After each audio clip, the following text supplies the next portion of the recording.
वर्ष 2023 का एक बड़ा परिवर्तन होने जा रहा है।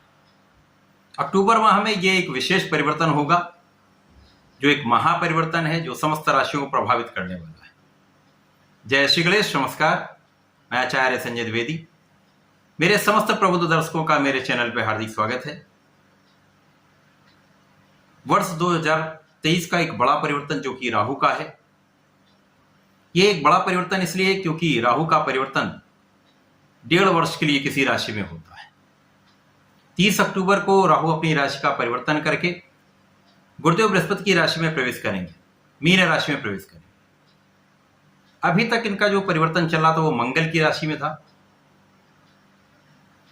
मंगल और राहु का संबंध अति शत्रु का है, जिसके कारण ये 1.5 वर्ष का जो समय रहा है, समस्त राशियों कहीं ना कहीं से ये कष्टदायक रहा है, उनके लिए कष्टकारी रहा है, तो समस्या देने वाला रहा है।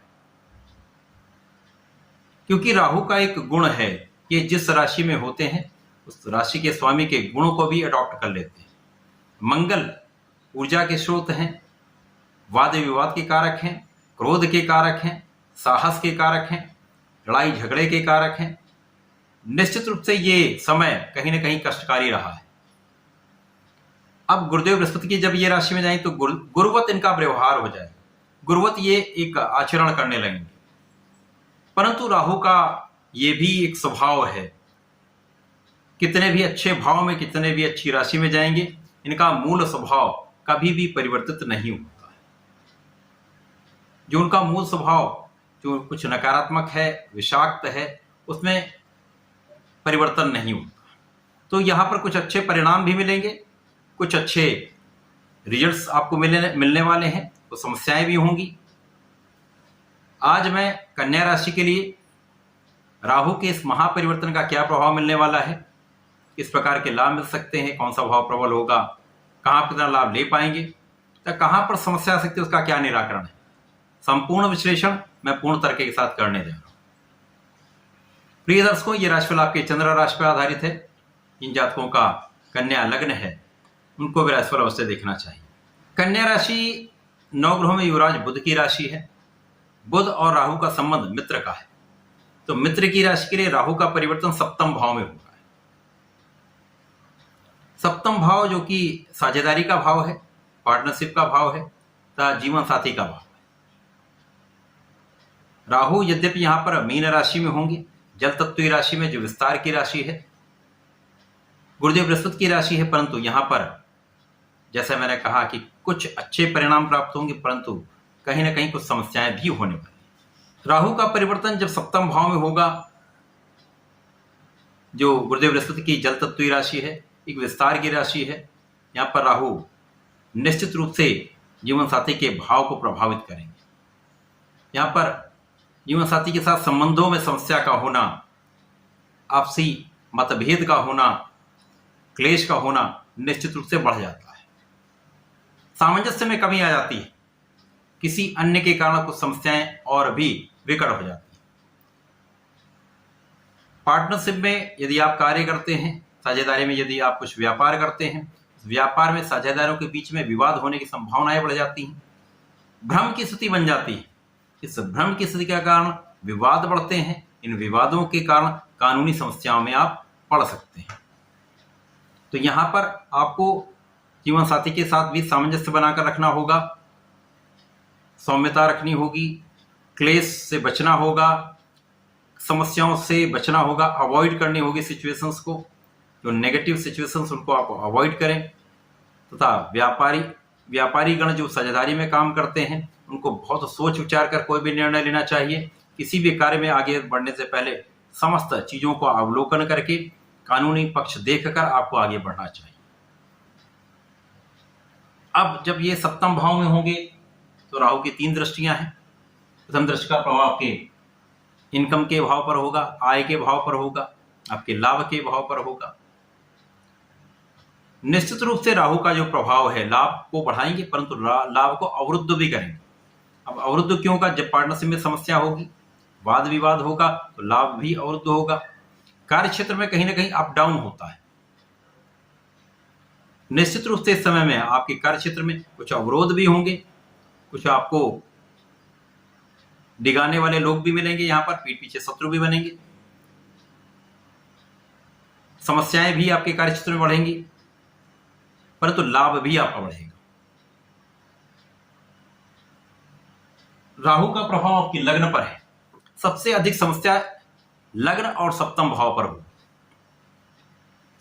लग्न आप हैं, सप्तम आपके पति का या पत्नी का भाव है।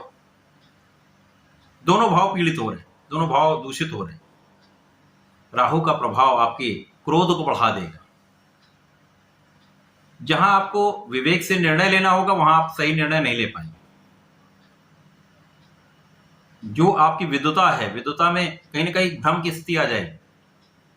आप सही डिसीजन नहीं कर पाएंगे, अच्छे बुरे का भेद नहीं कर पाएंगे, तो सही डिसीजन नहीं हो पाएगा। क्रोध बढ़ेगा, आपकी वाणी कठोर हो जाएगी, वाणी से समस्याएं उत्पन्न होंगी, विवाद बढ़ेंगे तथा यहाँ पर मानसिक तनाव बढ़ सकता है।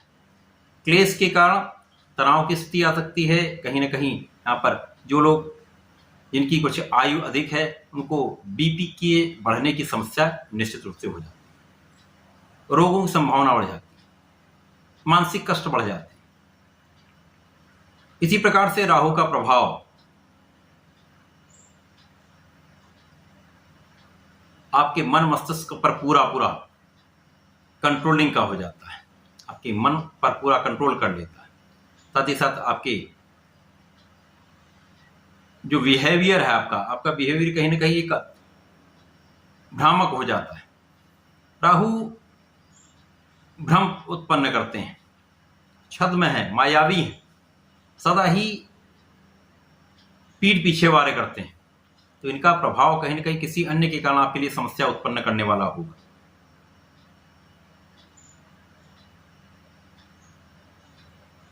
व्यापार में सोच विचार कर लोगों को उधार दें। इसी प्रकार से अपने कार्य क्षेत्र में किसी भी कार्य को करते समय पूर्ण विवेक के साथ, धैर्य के साथ अपना कार्य करें, पूरी निष्ठा के साथ आप कार्य करें। किसी अन्य पर बहुत अति विश्वास कष्टकारी हो सकता है। राहु की तीसरी दृष्टि का प्रभाव आपके पराक्रम पर है। अब यहां पर मंगल की राशि जो परम शत्रु है,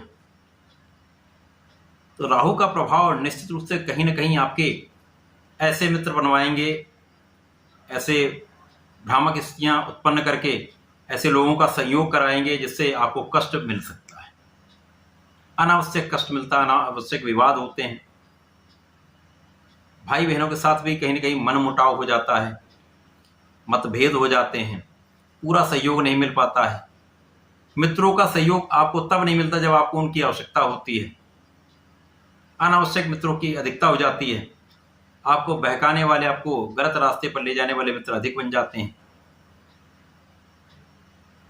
साथ ही साथ यहाँ पर आपके परिश्रम में कमी हो जाती है। जब आपका डायरेक्शन सही नहीं होगा, आपका रास्ता सही नहीं होगा जो लक्ष्य पर ले जाता है, तो आप लक्ष्य पर पहुंच ही नहीं पाते हैं। राहु का यही कार्य है, आपको पथ से कहीं ना कहीं पथ भ्रमित करने का कार्य राहु का है।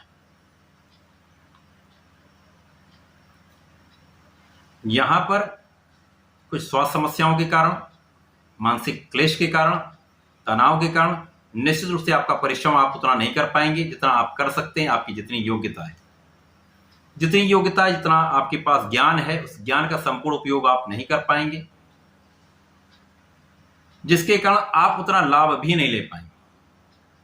यद्यपि यहां भाग्य का साथ आपको मिलेगा, भाग्य के कारण आपके कुछ कार्य बनेंगे, कार्य क्षेत्र में कहीं ना कहीं आपका कार्य बनता जाएगा, परंतु बीच बीच में हर्डल्स आते जाएंगे, लोग आपको कहीं ना कहीं धोखा देते जाएंगे। ये समस्याएं बहुत सामान्य सी।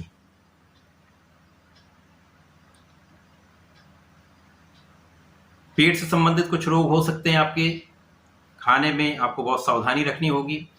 फूड पॉइजनिंग की समस्या इस समय होती है। यहाँ पर आपको अपने जीवन शैली में परिवर्तन करना होगा, खाने पीने पर पूर्ण नियंत्रण रखना होगा, अनावश्यक मित्रों से बचना होगा, अनावश्यक लोगों से बच के रहना होगा, स्वार्थी लोगों से विशेष रूप से आपको बचकर रखना होगा। बाहरी लोगों से बचकर आप यदि अपने बड़ों से या जो आपके वेल विशर हैं जो आपको अच्छी सलाह दे सकते हैं, उनसे आप कोई सलाह लेकर बात करके कोई कार्य करते हैं, तो ये समय आपके लिए उतना कष्टकारी भी नहीं है, क्योंकि यहाँ पर आपका मुख्य आप ही प्रभावित हैं, आप पर ही राहु ने ग्रहण लगाया है, तो उसका पूर्ण प्रभाव नहीं मिल पाता है। पथ भ्रमित होने की संभावना रहती है। साथ ही साथ जो आपका लक्ष्य निर्धारित होता है, उस लक्ष्य पर ना पहुंचकर किसी अन्य दिशा में आप जाने लगते हैं। एडिक्शन बढ़ने लगता है। जो लोग व्यसन में हैं, जो किसी न किसी प्रकार की कोई एडिक्शन करते हैं, व्यसन में हैं, उनको तो बहुत सावधान यहाँ रहना होगा। इस व्यसन के कारण अपयश का, वाद विवाद के कारण कानूनी समस्याओं का योग बन सकता है, क्योंकि इस पूरे समय में 1.5 वर्ष के पूरे राहु के काल में राहु का पूर्ण प्रभाव आपके आय भाव को कहीं न कहीं नियंत्रित करने का है, आपके लग्न को प्रभावित करने का, जिससे आपके मानसिक शारीरिक स्वास्थ्य को ये प्रभावित करेंगे। तो यहाँ पर सबसे मुख्य बात यह है, आपको बहुत धैर्य के साथ अपने आत्मबल को प्रबल करके कोई भी डिसीजन लेना होगा। जब आप कोई लक्ष्य निर्धारित कर लेते हैं लेकिन आप सही दिशा में जाते ही नहीं है, तो लक्ष्य आपको प्राप्त नहीं होता। तो ये एक मानसिक वेदना का समय आ जाता है, जिसके कारण डिप्रेशन की स्थिति बन जाती है, मानसिक तनाव बढ़ जाता है। तो इस समय में आपको बहुत सोच विचार कर निर्णय लेना होगा, अपने आत्मबल को प्रबल करना होगा। सबसे मुख्य यह है, यहाँ पर कन्या राशि के जातकों को गणपति महाराज के शरण में रहना चाहिए। नित्य ओम गंगलपते नमः का कम से कम 1 से लेकर 3 माला का जप करिए। संकट नाशन श्री गणेश स्तोत्रम का नित्य पाठ करिए। हनुमान जी के हनुमानाष्टक का पाठ यदि नित्य कर लेते हैं, तो ये राहु का प्रभाव उतना कष्टकारी नहीं हो पाएगा जितना ये हो सकता है। बहुत सारे आप कष्टों से बच जाएंगे, बहुत सारी समस्याओं से बच जाएंगे, विवाद से बच जाएंगे, आप में धैर्य आ जाएगा, बहुत नियंत्रण आप में आ जाएगा, तो कष्टों से भी बच जाएंगे। तो ऐसा करके इसका लाभ लें। धन्यवाद, नमस्कार।